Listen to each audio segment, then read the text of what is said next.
week on Americans Abroad, I unveil my new face, and we talk to Aliza Bodzin from Bodzin Pet Travel all about how she moved her babies to Canada. Welcome, Stephanie. Jen, it's lovely to see your face. Can you just talk a little bit about what's been going on and why you've been off camera for the last couple of weeks? I think Yes. folks know about what happened. Just kind of talk to us about how your recovery is going. Yeah, I will say look from, I'm good from far, far from good. I'm still Stop. incredibly swollen. And if you having my hair over my ears helps a lot because the swelling, I feel like a triangle. That's ultimately, or I guess a diamond. I feel Mhm. like I have a mask on. It is incredibly swollen still. That said, it's been 2 weeks and I feel like I'm doing really good for just two Mhm. weeks out. So I'm feeling confident about how it's going to look when it's all said and done. And God, I'm just so glad to be 2 weeks out from it because it hasn't been any fun. Anyway, what we're talking about is I had a facelift 2 weeks ago today. I had a deep plane neck lift, and I had what's called a max MACS facelift, which is to say mostly just sort of superficial. Then I had some fat transfers, which I thought was going to come from other parts of my face, but it because I thought, well, there's plenty in my chin, but it didn't. It came from my tummy when I woke up. And so I had fat transfers under my eyes and I don't know, some other little Mhm. strategic places. And then I had an upper blepharoplasty. So I had that done here in Mérida, Yucatan, where I live. It went really well. It's just, I do a lot of on-camera stuff, which Yeah. is why I wanted the facelift in the first place. But it has been a struggle to be not on camera. So this is my first trip back, but I did get like I got some really full coverage makeup, which is not listen, it is not making me look less like a mask. I will tell you that. But I had my first big excursion Sunday. We went Mhm. out to watch our very first football matches. Me and Brett, we went to our favorite Texas barbecue joint that had a big setup for the game. And first of all, I ate the best baked beans I've ever eaten in my whole entire life. Imagine like charro beans, but with a baked bean Gotcha. spicy sweet profile and like That's big amazing. pieces of pulled pork. Oh my Mhm. God. We watched Norway versus Brazil.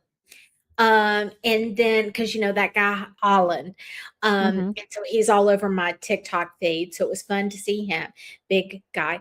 And then we watched Mexico versus England. And I mean, what a heartbreaker, what a heartbreaking match. But we all went nuts. We had noisemakers and flags and oh my gosh, it was so much fun being in the crowd and the energy and all of that.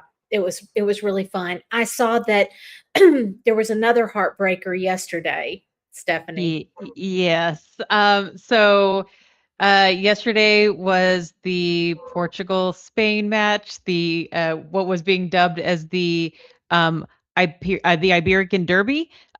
We had the battle of the two Iberican Peninsula countries. You know, it was fun to be with a bunch of Portuguese. There's a little craft beer bar around the corner from our apartment. Mhm. Um, we can walk it in 2 minutes. It's become kind of like our Cheers.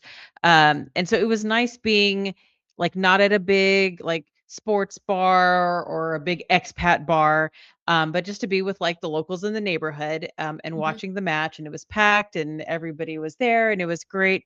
And, I think even if we had gotten a game like the Mexico England match, where it was like, and then we score, and then they score, and then they score, and then we score, and we're like, and we have these moments to cheer. Spain scored with like 90 seconds left in regular time. And it was Dave and I, my partner and I, and then two of our friends came to join us. And we were just like chit chatting because we're like, okay, well, it's going to go to extra time, or we still have stoppage time. And we were actually talking, how much stoppage time do you think is going to be added? I think it's going to be 8 minutes. I think it's good. We're just having this little like friendly wager.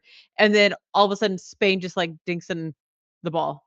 And I was like, what a letting the air out of the tire sort of event. There was no like, it was such a just, "Oh, well, okay, there we go." So, I would have been okay with Portugal losing if we had lost even 2-1 or something where we had just a little moment of, "We're still in it," or, "We're leading for part of the game." I would have loved just one more moment to cheer during this year's World Cup. Yeah.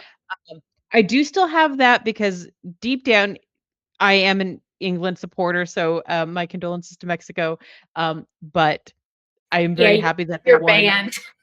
Yes, I know, you're gonna kick me out No, they were like the so St. Louis sweet Bulldogs. though.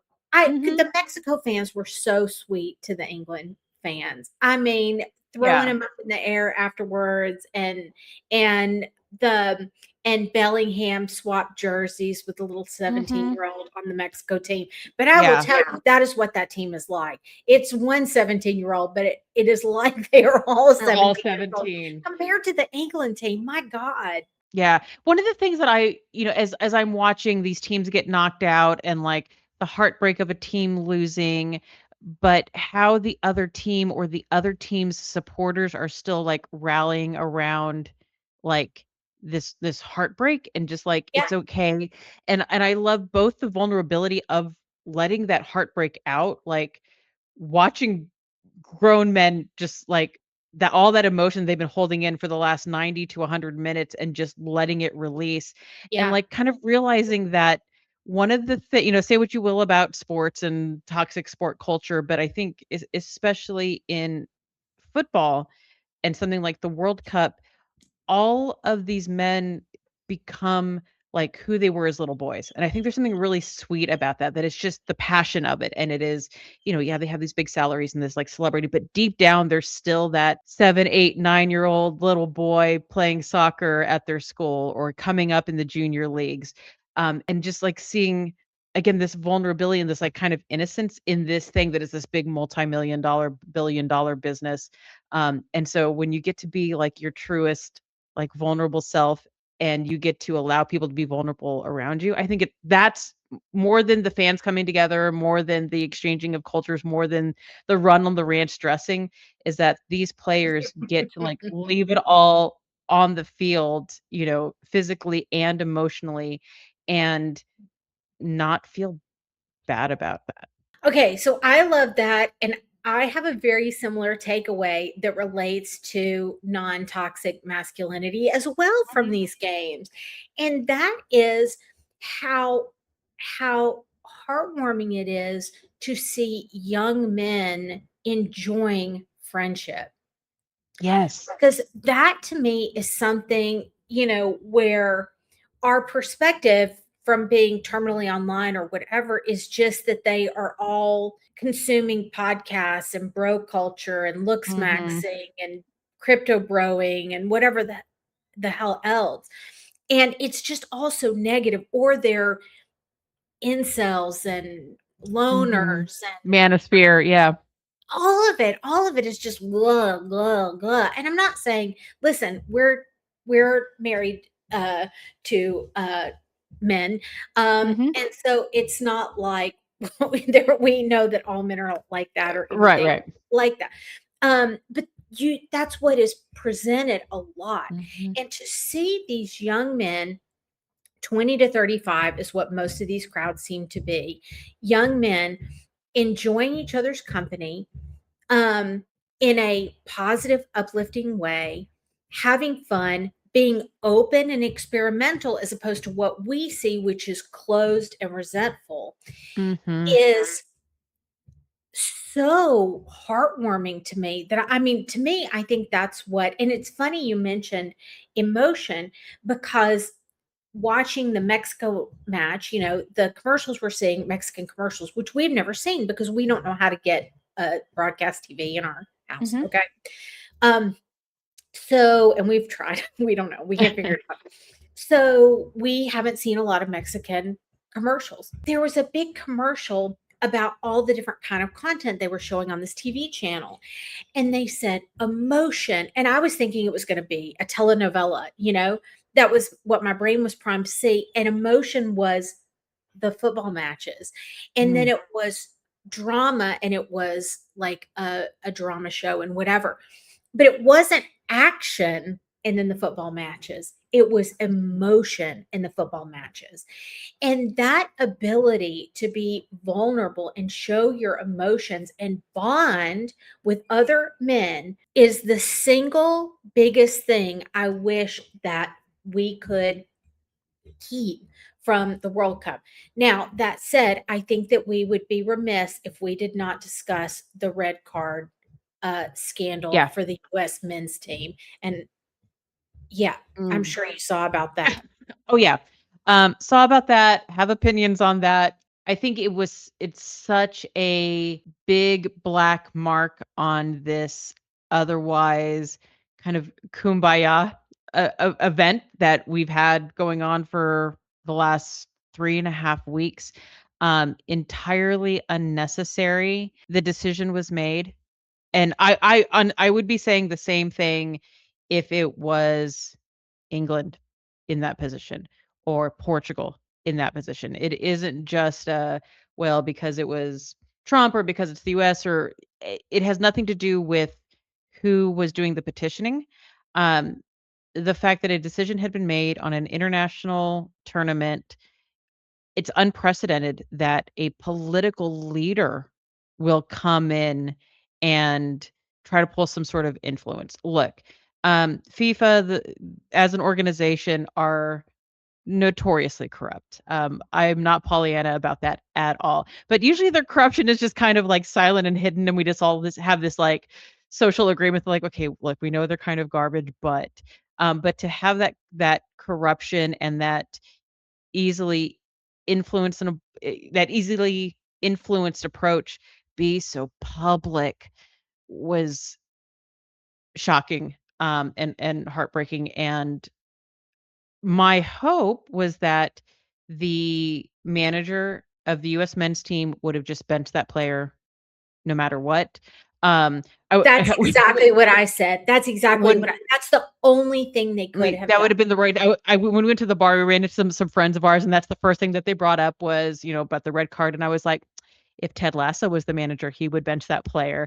And but we knew that was never gonna happen. He's an Argentinian manager. They're, it's very competitive. It's he would have been in huge trouble. It's complicated. But yeah, such a especially towards the end of the tournament to have such this cloud over what has been this lovely, beautiful coming together, highlighting of different cultures, again, like we were talking about of, you know, men coming in, letting passions come through with, competing without being needlessly competitive, toxically competitive, and then to have this thing that reminds us that it's not like that for everybody. I completely agree. I had the exact same thought. And I think it put such a cloud over that team. And why wouldn't it? Mhm. Nobody And wants it's to not feel their that way. fault. It is Of not course I it's don't not. hold the Of players course it's accountable not. at all. I don't blame No. the players at all. Those players don't have enough influence to go, "Look, can you do me a solid and call your buddy at FIFA and get this thing overturned?" They they'd be committing career suicide to even entertain that sort of option. So I don't hold them accountable, but it's such a unnecessary thing that happened. Agreed. And I know that hating FIFA, listen, I'm an expert because I've been following You went to one barbecue football restaurant to watch right, the right, game. for listen, 3 days now I've got Mhm. experience. But it's clear that hating on FIFA is as much of the sport as it is cheering for Mhm. your team. So I get that. But but it's just another thing that is going to put fear into people like us and our clients as to what the world thinks of us and our outsized corrupt influence. And it certainly did us no favors. And I will be glad when and if the world goes back to normal. This week on Americans Abroad, we are chatting with Aliza Bodzin, talking about how to move your pets abroad.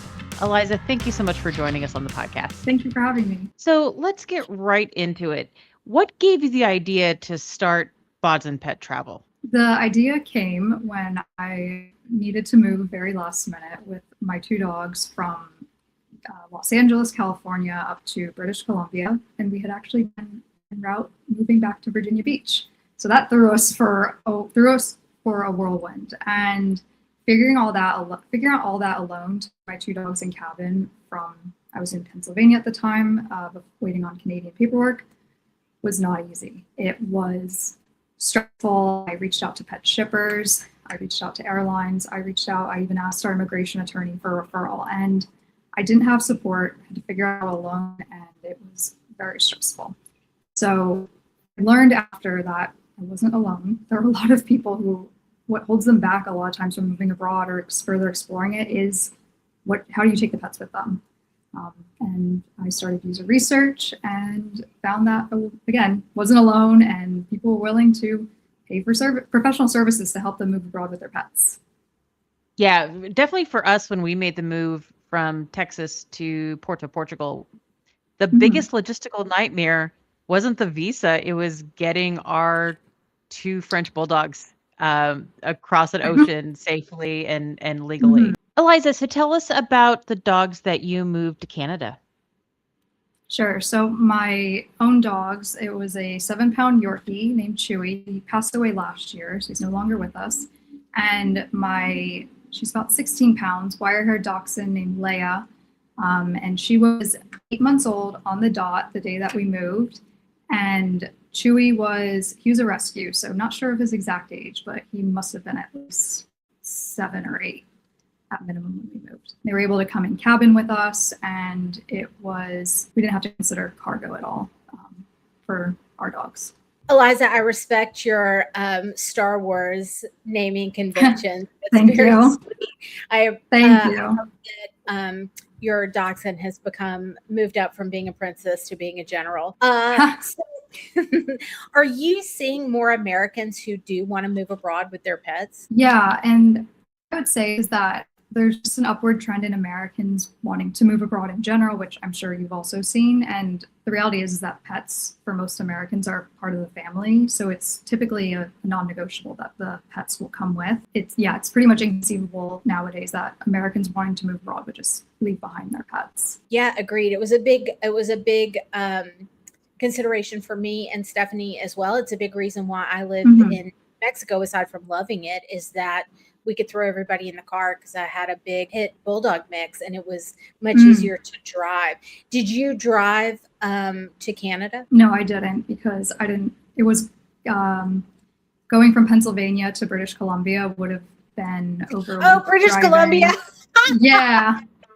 So if it was up to like Ontario, maybe I think I would have driven that, but it was just logistically more complex to figure out a road trip. And quite frankly, I figured out that I didn't need to bring my car with me when we moved here. It would have been more of a hassle. And so it was just logistically easier for me to fly. So what are the options for moving an animal overseas? What options do people have? For transportation options? Yeah, absolutely. Okay, sure. So if you're going within, obviously up to Canada or down to Mexico, there's driving if you're planning to bring your own vehicle with you or rent a car. There's the options to fly on commercial aircrafts. This can either be in cabin, in the hold as what's called kind of like excess luggage, AVIH. It's when the animal's on the same plane as you. And then there's cargo options, which is the animals on a commercial aircraft in most cases or a cargo jet, but they aren't necessarily tied to your reservation. The other options, there's ferries, there's cruise, there's even Cunard. They have a ship that goes from New York to Southampton, UK. And there's also private charter options, which are private jets. These can either be shared charters, empty legs, which are you hop on a jet that's already going somewhere, or you charter your own jet. So those are just most popular options. Do you find that most people making an international move choose one option over the other?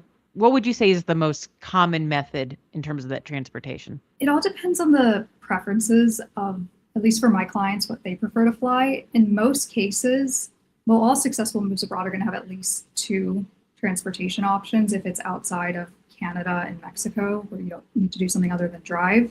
In most cases, people are flying commercially. If they can bring their pets in cabin, they will. The other options are looking at shared private charters. Those are very common from East Coast US to Western Europe. But really, it all depends on where the person's going, what are the restrictions, how many pets they have, and what their budgets are. Okay, what is the craziest pet that you've helped move? Mostly, I help dogs and cats. I did have someone with a rabbit who I had a consultation with. So that was very interesting. I've never looked into rabbits, but it's typically dogs and cats. With regards to the route, I wouldn't say craziest route, but the most interesting ones are always the cats. I've had, what was the most interesting one was definitely Vancouver to Mumbai, India, with a stop in Turkey. And that was a very interesting one to navigate for the first time. That cat has no idea how far They have been. treats. I saw that you have helped people pets move to how many cities around the world? Oof, I don't have a full number, but I have a list on my website with the different destinations that people have gone to and from. So I recommend looking there. I have it sorted by US and Canada. And then it was dozens for sure. It is, yeah. It was countries all over the world. Yeah. What do you think is the farthest that you've taken a pet? Is it the one that went to Mumbai or a different pet? Well, I just want to be clear. I don't take the pets myself. The people are transporting their own pets from point A to point B. But the furthest ones that my clients have moved with their pets, it's probably Japan to Bermuda or that Vancouver to Mumbai. Are there some countries that are harder to bring pets into than others? And what are those countries? Yeah, there are most of the countries that are going to be harder to move to with a pet are going to be Australia, New Zealand. The UK, people make it out to be harder than it actually is. You just have to get creative with routes.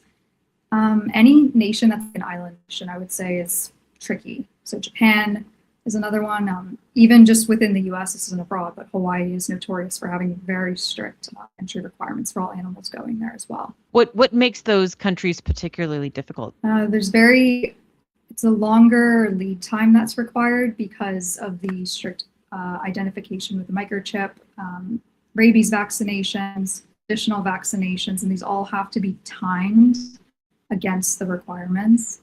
And so even just having something done a day or two late could throw off the entire sequence and cause having to reset, which could add 6 months to your timeline for bringing your pet with you. But a lot of it has to do with testing, vaccinations, and just the logistics of the transport that have to be arranged. What are some things that pet parents can be doing now to be helping their pets be ready later, even if they aren't sure, where they're going or they aren't ready to leave themselves? How can they start to get their pets ready? Without a doubt, getting a microchip implanted in your pet that has 15 digits or is ISO compliant. Telling your veterinarian about your plans is another one. Even if you don't have confirmed plans, don't have a move 100% confirmed, talk with the veterinarian. They will be able to point you in the right direction, whether they can assist you or not with the paperwork that you will need down the line. And the other thing is staying up to date with any other veterinarian recommended vaccinations. Having all of that in place just allows so much more flexibility if you have a last minute move that comes up, or if you want to have more options in a shorter time frame. Have you had anyone with behavioral challenges? Yeah, I would say one of them is actually my own dachshund. She has lots of opinions and she's not afraid to voice them. In those cases, it's usually more so the dogs than the cats that are more vocal about their opinions. And it just usually has to do with size and stubbornness sometimes, depending on the breed. Sure. But I would say not any extreme behavioral challenges. In those cases, I typically refer out to a dog trainer. But to talk with the veterinarian about having prescriptions, supplements that may work to help make the actual day of moving a lot simpler and more easygoing on the pet. That's a great idea. Well, Aliza, thank you so much for sharing with us your knowledge about animals moving abroad and sharing your own personal experiences. If Yeah. you want to work with Aliza, you can find her at expatsy.com/experts. Aliza, thank you so much for being here. Thank you so much for having me. I'll turn on my camera again just so I can say Amazing. bye. Bye. Take care. Bye. Jen, do you know what time it is? I am fully aware of the time. It is time for listener questions. And as a result, I have written a song because I've been thinking about like how many women want to move abroad. You know, it's really common. 2/3 of the people that we work with are women. You and I, famously women. And there's a real movement of women who want to move abroad. So I wrote something with that in mind. It's got a retro vibe. And it goes, some countries take a beautiful girl and hide her away from the rest of the world, like the US and some others. I want to be the one who walks it to walk in the sun, and girls just want to have permanent residency and citizenship. Oh, girls just want to have permanent residency and citizenship. And then I don't know. I don't know if I need to work in temporary residency in there as well, but that's kind of what I'm playing with right now. I love it. It's perfect. Thank you. Thank you. Yeah. That means a lot to me. I also am thinking of getting into wrestling, so I think it'd be good in the video. Way to bury the lead. We'll talk about that on our next episode because we're not going to leave that there. Beautiful. So we had somebody write in and ask, if you woke up tomorrow and had to start your own move abroad journey from scratch, knowing what you know now, what are the first 3 things that you would do? Wow.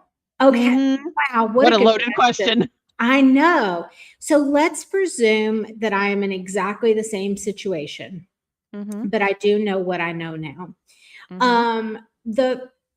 So we're talking 2015, 2016 era, because you know I got freaked out when Trump was a candidate. I didn't even wait for the first election. So listen, there are more reasons to it than that. I'm not, but that is the truth. That is the truth. That is when I started to see the writing on the wall.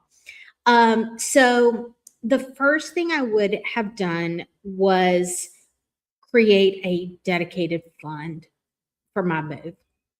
I would have started squirreling money away, and I would have started building up work from anywhere income.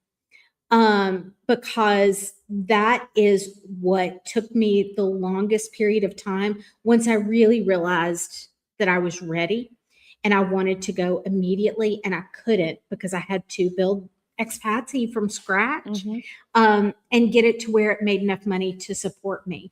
Whereas if I'd had a little more runway or wiggle room. So that would be the biggest thing, is related to preparedness. And the second thing I would have done would be to start researching visa paths immediately instead of countries, because we made the mistake that all of our clients make, which is to think about countries before we considered visa paths, so that we visited Canada first and things like that. And that's what I would do differently. What about you? Yeah, the dedicated fund, that is something that we did when we really got serious about it, and I think that was the biggest thing that we did to manage the overall stress of moving abroad. For me, at least, when I can look at a number and know that it's concrete and know, okay, if I continue to do this, it's going to grow by this amount, something that I can kind of count on. It's the one thing that I can control. So for us, it was that fund specifically for that we did not touch unless it was related to some sort of moving expense.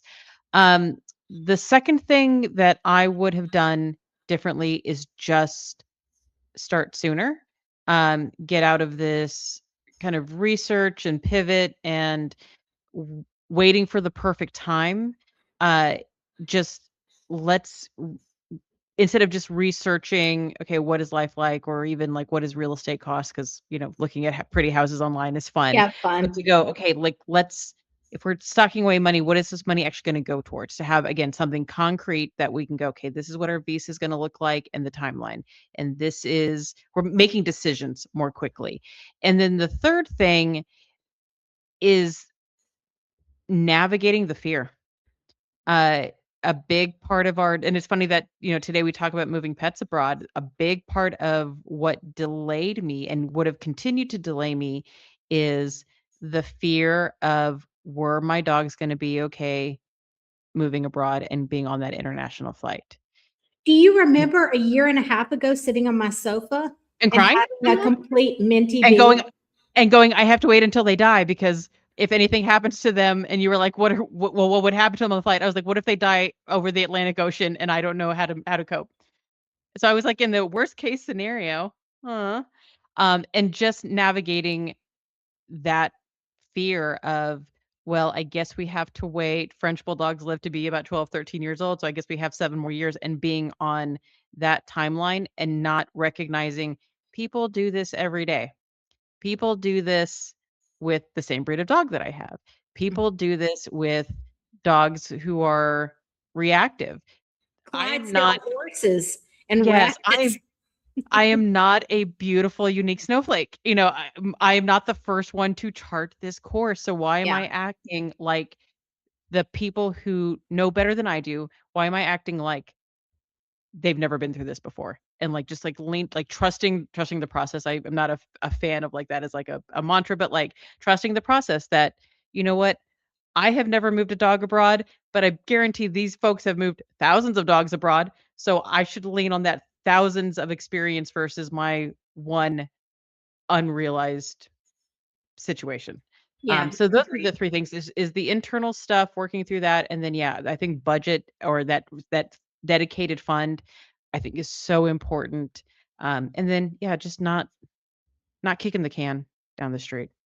Because there's never gonna be a perfect time. There's never a perfect time to do something big. There's never, perfect time to have kids, perfect time to get married, perfect time to look for that next job. Like, we're waiting for perfection and it never comes, and we just have to be okay with, things get better. Doesn't have to be perfect, but if it's better than what I'm at right now, then that's progress, and remembering that at the end of the day. Americans Abroad is an Expatsy production. Please like, share, subscribe, and leave a review. Are you thinking about moving abroad? Start with our quiz at expatsy.com. That's EXPATSI.com.